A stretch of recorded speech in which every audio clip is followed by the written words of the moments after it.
I didn't know you were hiding money like that. Besides, we're married, so I should be able to use our shared money. It's worse to hide it and then act like you're better than me. My husband and mother-in-law kept talking however they wanted, and I got so upset that I decided to face them and speak up. By the way, have you checked the passbook? Oh, I should introduce myself. I'm Lillian, and I'm turning 42 this year. I've been married for 17 years. Before getting married, I worked at a company, but I quit after marriage and started working part-time at a local supermarket. I met my husband, Easton, at work. At first, I thought he was a kind, normal man, but that changed about 6 months after we got married. One evening, while I was making dinner, my mother-in-law suddenly showed up without any warning. Easton wasn't home yet, so I thought she might have an urgent reason for visiting. I let her in. As soon as she saw the living room, she sighed loudly and said, "Lillian, you've been sitting and watching TV all day, while my son Easton is working so hard. Don't you feel bad about that?" I had been watching TV for a little while, but before that, I had been in the kitchen making dinner. I had done all my housework earlier in the day, and I had just returned from shopping after my part-time job. I was frustrated but tried to stay calm and said, "I'm sorry," to my mother-in-law. She didn't stop there. She went into the kitchen and started complaining about the dinner. "Is this all we're having today? Poor Easton, working so hard, and this is what he has to eat. Curry and salad? How could you serve him such an unfinished meal?" I felt insulted, not just for myself, but for my parents too. Finally, I lost my patience and asked, "Did you need something?" My mother-in-law was shocked and said, "Oh, don't be so angry just because I looked at the dinner." She pouted and sat down heavily on the sofa to watch TV. I asked her, "What do you need?" She replied, "It's not what I need, it's about what you should be doing for your mother-in-law who kindly visited you." She complained that I didn't even offer her tea and kept repeating how poor Easton was. So, I served her tea, but she complained about that too, saying it tasted cheap. Back then, I was young and tried to avoid arguing with my husband's mother, thinking I should be more considerate. But she kept visiting without notice, always criticizing me for not cleaning properly, being lazy, and not disciplining the house. After a while, I was fed up and decided to talk to my husband. "Hey, can you ask your mom to stop visiting so often? It's too much.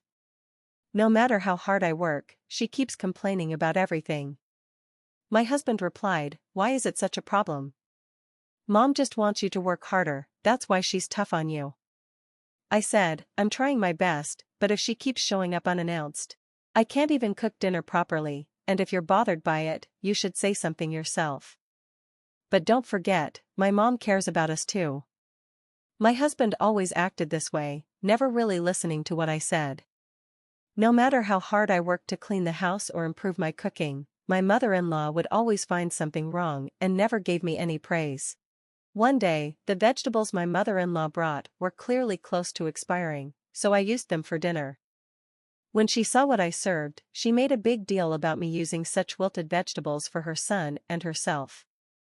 That was when I realized she just wanted to make me look bad and bully me. After being criticized so much, I decided to talk to my father-in-law. I told him that it was hard for me to prepare meals for my mother-in-law and that her surprise visits were a problem. He seemed unaware that she was coming over so often and apologized to me. He said, "I thought she was out with friends.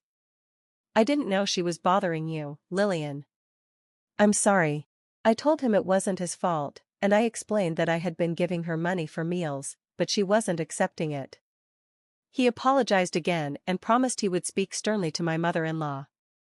I thought this would be the end of it, but then I got a phone call from my mother-in-law. "Hello. How could you talk about me to my husband like that? After everything I've done for you, I didn't expect such ungratefulness," she shouted. I replied, "That's not true.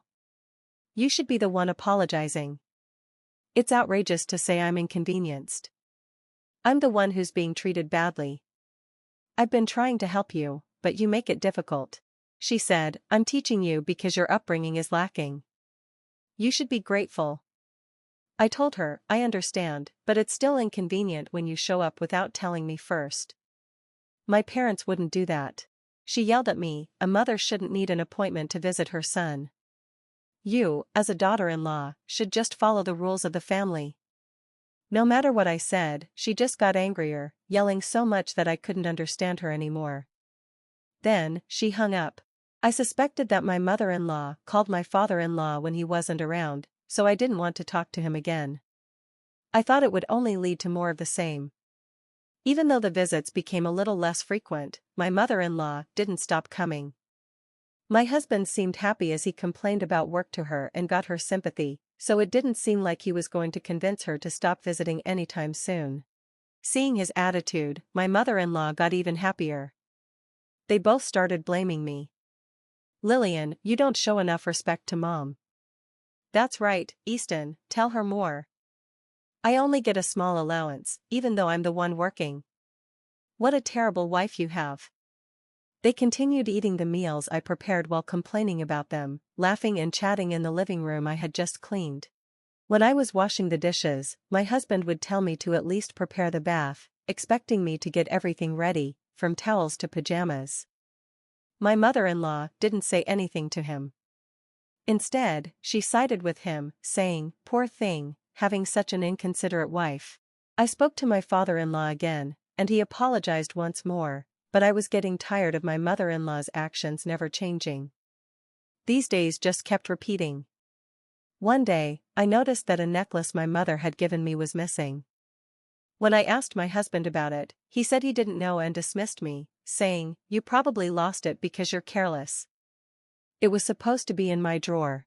The truth came out when my mother-in-law visited again during dinner. I noticed she was wearing the necklace. It was very unique, with a strange design, so there was no way I could mistake it. I asked her, "Mother-in-law, that necklace?" She replied, "Oh dear, it's disgraceful to want something someone else is wearing." She was wearing the necklace I had lost. I couldn't believe it. I asked her to give it back. She acted shocked, saying, "How dare you accuse me of stealing from you? Not only are you wanting something of mine, but you're calling me a criminal. That shows your poor upbringing."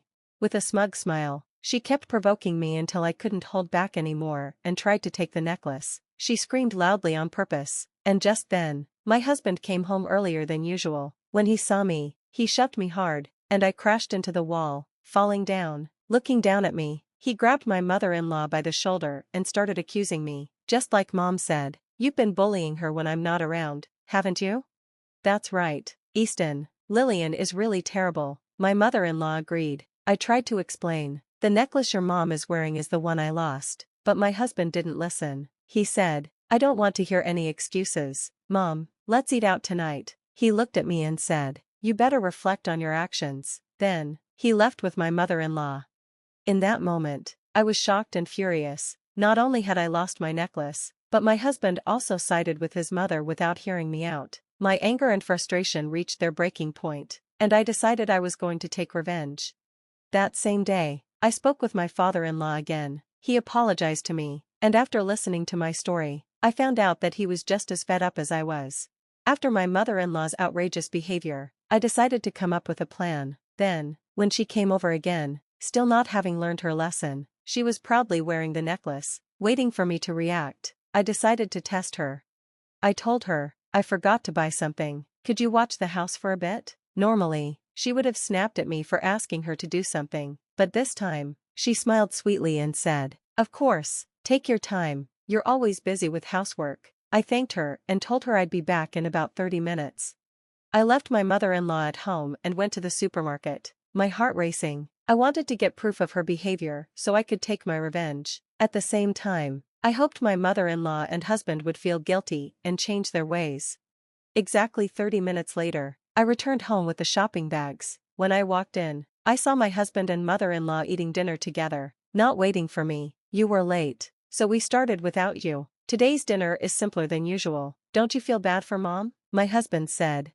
But I had asked my mother-in-law to watch the house while I went out, and she had agreed. I told them, "No more excuses, be more careful next time." Seeing my husband act even more arrogant because of his mother made me sigh. I looked at the pot with just a few vegetables left and felt more disgusted than angry at my husband, who didn't even think to save some food for me. I realized there was no way these two would ever change. After cleaning up dinner, I checked on the trap I had set, and just as I expected, it had been triggered. My husband gave me a mocking smile, looking uglier than ever. His smile was just like my mother-in-law's when she showed off the necklace, and it made me laugh. The day of revenge came sooner than I expected. On my husband's day off, he and my mother-in-law called me into the living room. They both looked happy, so I sat down across from them, pretending not to know anything. "Hey, why didn't you tell us?" my husband asked. "What about the bank book? If you had that much money, you should have told us." I replied, "I don't know what you're talking about." "Don't play dumb," my mother-in-law said. "We're talking about your bank book." I managed to stay calm, not showing panic. They then started putting papers for a single-family house on the table. "Mom and Dad, you and me, we bought a new two-family house," my husband said. "What do you mean? You're slow to catch on, aren't you?" he added. "We're saying we made a deal using the money from your bank book," my husband explained. "Buying it all at once means no interest, so it's easier." "Wait, why are you doing this without telling me?" I asked, feeling angry. "Lillian, you really don't like me, do you? That's why you don't want to live with me." "Stop it," my husband said. "You're being rude." "I'm being rude? It's much more disrespectful for both of you to use my money without asking me first," I snapped. They both started complaining, saying rude things, and I couldn't help but laugh. As angry as I was, I found it almost unbelievable how they thought they could just take my money without permission, but I was determined to get my revenge, because they had made me this way. "We found a perfect property and already signed the contract," my husband continued. "No matter what you say, it's too late now."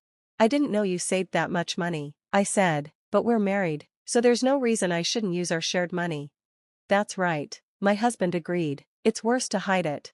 "By the way, have you checked the name on the bank book?" I asked. They froze. The look on their faces went pale as they realized what I meant. I couldn't hold back anymore and laughed out loud. "What the hell is this?" they both asked. "It's exactly what you're seeing," I said. "Why does it have someone else's name? I never said it was my bank book." "So what does this mean? You stole Dad's bank book?" they both demanded. "Who's the thief here?" I asked. "You pried open a locked drawer and took it. You were hiding it, so don't act like you're innocent." "Don't talk back to Mom," my husband said. "You need to watch your mouth." "Do you know why father-in-law gave this to me?" I asked. "I heard about why you've been spending so much lately. You took a vacation, didn't you? You told your company you had a fever or went back to your parents' house, right?" My husband and mother-in-law both looked shocked as I revealed the truth. They exchanged uncomfortable glances, but I wasn't going to forgive them. Just then, the doorbell rang. When I opened the door, I brought the visitor inside. My mother-in-law let out a small scream when she saw who it was. "I contacted my father-in-law," I explained. "Why are you here? I've told you so many times not to cause trouble for Lillian." "But..." "No excuses," my father-in-law cut in. "When will you two start behaving? Lillian is my daughter-in-law, and you should treat her well." He turned to my husband and said, "You should be grateful to Lillian. You've been working to support her, and she's been trying to make everything work. What have you been doing?" Every time they tried to excuse themselves, my father-in-law shot them down with strong words until they were silent. Finally, he delivered the final blow. "About that bank book," he said. "I gave it to Lillian because I felt bad about how much trouble you two have been causing her. Consider it a nuisance fee." I warned them both. "There's no way. After stealing my money and buying a house with it, what more do you expect from me?" They couldn't say anything, and my mother-in-law was taken home by my father-in-law. Before she left, I pointed to her neck and took back the necklace. Seeing that, my husband realized what had happened and forced his mother to apologize. The living room was quiet, and I handed my husband the divorce papers. He looked shocked. "Why?" he asked. "After all this, you still want a divorce?" "I'm disgusted with you too," I said. "After everything, you think we can still stay married?" "No, I won't divorce you," he replied. "Then should we go to court?" I asked. "We'd have to tell the court everything you've done, including what happened at your company." "What are you talking about?" he asked, confused. "I have it all on camera," I said. "I saw you and your mom breaking into the locked drawer and taking the bank book. You can't deny it." "You're lying," he protested. Isn't it amazing how you can call others thieves after doing the same thing? I said, all of this will be exposed in court, and you'll have to pay back the 300K you took, plus the court fees. What will you do?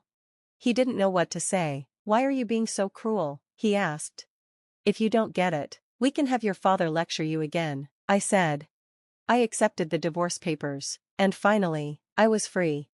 As for the 300K I got from my father-in-law, I decided to keep it as a nuisance and consolation fee for everything my ex-husband and ex-mother-in-law did. Under my father-in-law's supervision, they had to work hard to repay him a total of 60 million yen.